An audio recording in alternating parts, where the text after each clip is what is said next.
Nakita niya na nahaguros ang kusog na hangin ug dagko nga mga balod.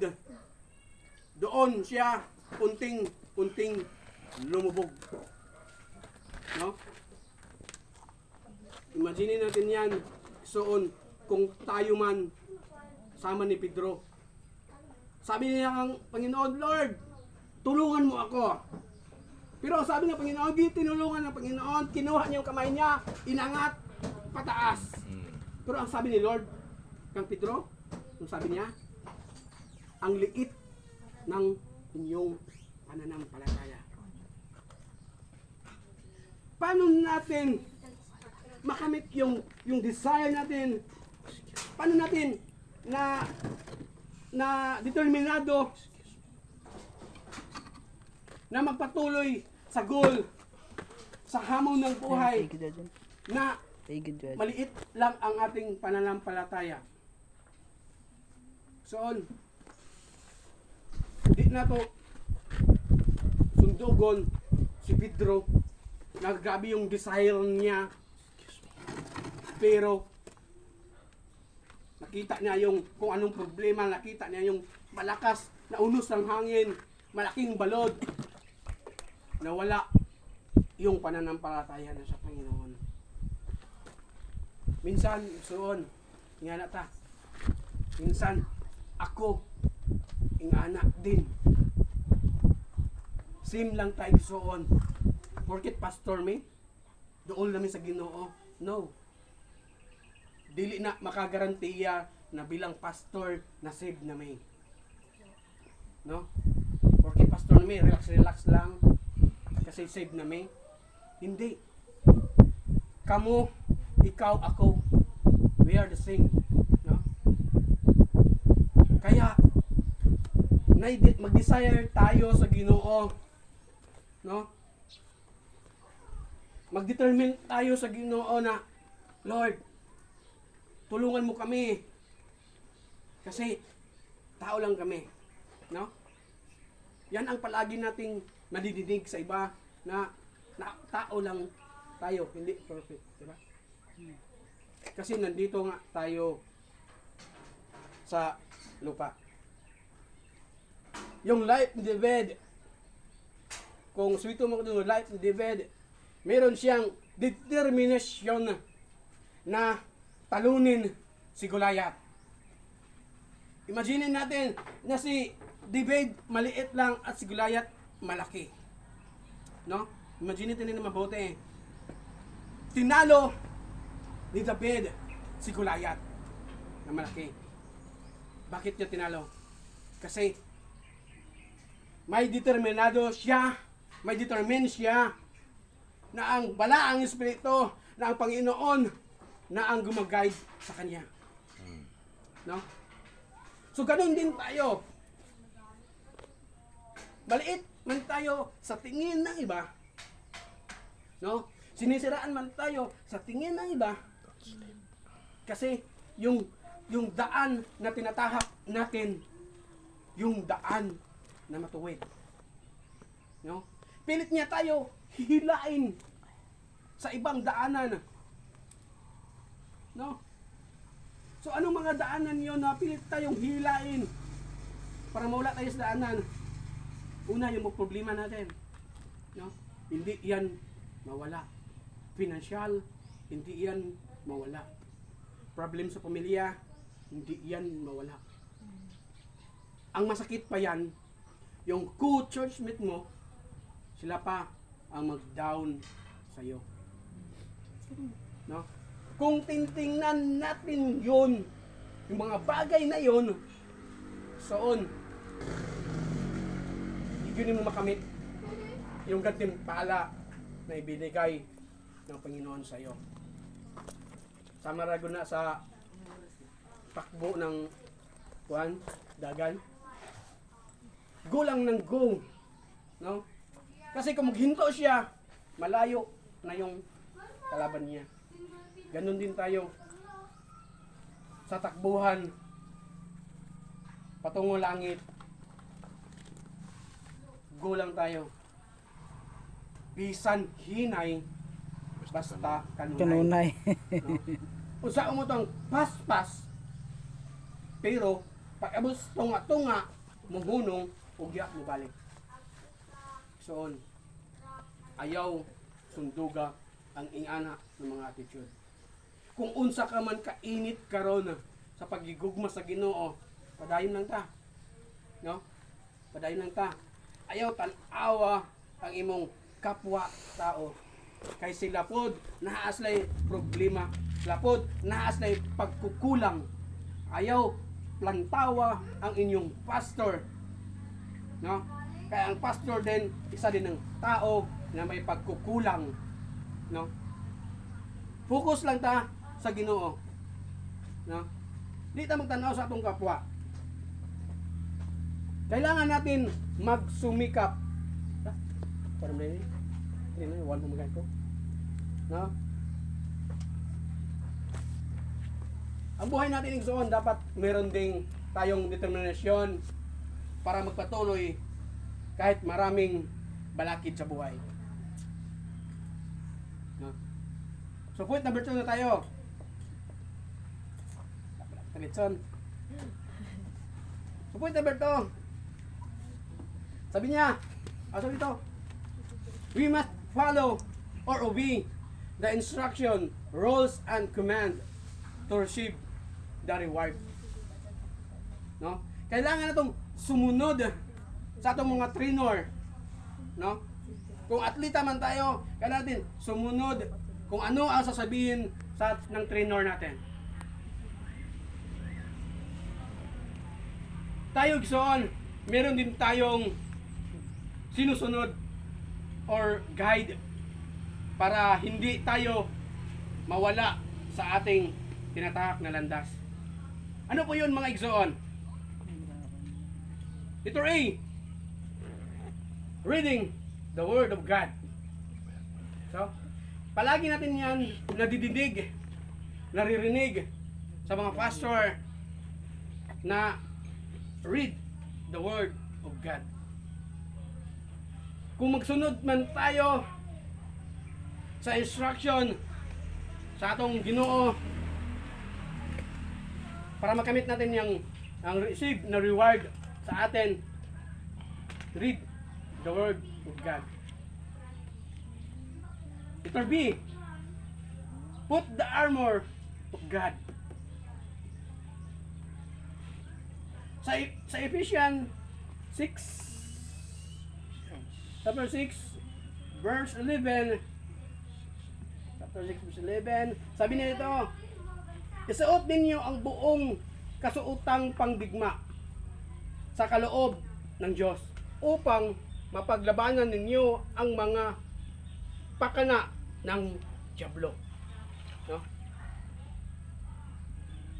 Sabi ko kanina sa life ni David, binigyan siya ni Haring Saul. Saul yun, no? Saul. Okay. Binigyan siya ng Haring Saul ng mga kasautan ng pagdigma. Pero ang sabi ni David, hindi na yun suot. Kailangan. No? Hindi ko ito kailangan. Kasi mabigat lang yun kasi maliit na si David. No? Bakit yun? Hindi niya yung sinuot yun. Hindi mo makalakad. Bigat lang. No? Kasi kung suotin niya yun, wala na. Bigat. Hindi siya Isang makatakbo. hampas lang. Kasi hindi siya makalikay. Kaya sobrang bigat. Kasi hindi siya warrior na time. Pastol lang siya. No? Wala siyang train. No? Pero nagyan mo siya, agresibo gyapon siya. Nagipag-away tungod. Kaya nasa armor. Nagdadala-dala. No? Sabi niya ang Haring Saul, hindi ko yan kailangan. Hari. Kasi may totoo akong armor na palagi kong dinaldala. Ano yung armor na yon? Soon, isa sa ato natay mga armor na ipangdala. Walang iba kundi ang iyong pananampalataya, walang iba kundi ang Panginoong Jesucristo lamang. No? Kahit saan man tayo magpunta, nandyan ang Panginoon sa buhay natin. No? Sa mga problema, nandyan ang Panginoon sa atin. Handang protekta. Ha? Amen. Sa pagdating ng labanan ni David at sa Goliath, ang sabi ng Panginoon kang David, huwag kang gagamit kung anumang swords. Tama ba yon? No? Sabi niya, kundi yung kuan lang niya. Yung pintik. Pintik ba yun sa kuan? Palusibo. Ha? Palusibo. O palasibo. No? Yun lang ang gagamitin niya, wala nang iba. Pero unang away niya, gumamit siya ng swords yun na time. Pero hindi niya nakalis David. Pero naisipan niya na yung sinasabi ng Panginoon na wala kang dadalhin na anong mang gamit pandigma. Kung walang iba, yung gamit ko lang na pintik. So ginamit niya yon, sa madaling salita, natalo si Goliath sa kulilat na si David. No? Kaya isa siyang pastol at si Goliath isang warrior. No? Warrior pa yun, matangkad pa yun, malaki ang lawas. So, hindi naniwala yung mga tao na matalo niya si Goliath. Letter C. Keep on looking into Jesus, not to brother and sister. So on. Ayaw dan tawa ang imong sigkatao. Focus ta sa Ginoo. Sa buhay ni Pedro, sabi ko kanina, hindi siya nakapokus sa Ginoo. Kaya lumubog siya. So, totally, minsan, ganyan tayo. No? Tinignan natin yung kapwa, tinignan natin yung mga pagkukulang natin. Titingnan natin yung kahinaan natin. Kaya doon tayo manghina. No? Huwag natin titingnan yung kahinaan natin. Huwag natin titingnan yung kamalian ng iba. Titingnan natin yung sarili natin. Paano natin makakamit yung pagpapala? Paano natin na ma-desire na mapunta tayo sa langit? Point number 3, igsoon na we must strive for the prize and we must help ourselves make effort. Igsoon, dapat tayo magsumikap para makamit natin yung prize na everlasting life. No? Sa Romans 14 chapter 8, sabi niya, kung tayo'y mabubuhay para sa Panginoon, kung tayo'y mabubuhay para sa Panginoon, tayo mabubuhay. At kung tayo'y mamamatay para sa Panginoon, tayo'y mamamatay. Kaya nga, sa mabuhay o sa mamatay, tayo'y sa Panginoon. Amen. Sa madaling salita, igsoon, kung tayo ay mamamatay na may Panginoon sa buhay natin, in short, nandyan tayo sa piling ng ating buhay na Panginoon. No? Dalawa lang ang ating pagpipilian, igsoon. Yung buhay na walang hanggan o everlasting life, o yung buhay sa impyerno. Saan yung pipiliin natin, kapatid? Hello? Amen. Ang sarap-sarap ng usap ng kain nila. No? Tinan nyo kami. No? Dalawa lang ang pipilian natin dito. Saan kayo? Yung everlasting life o doon sa impyerno? Siyempre, yung sa Everlasting in buhay na tawag walang din. hanggan, di ba? Yun talaga. Everlasting. No? Hindi yung isa. Hindi kayo sa impyerno lang. Ting death. Everlasting death. No? Kailangan natin magsumikap. We must help, observe, to make effort para manalo Everlasting punish. sa takbuhang spiritually. No?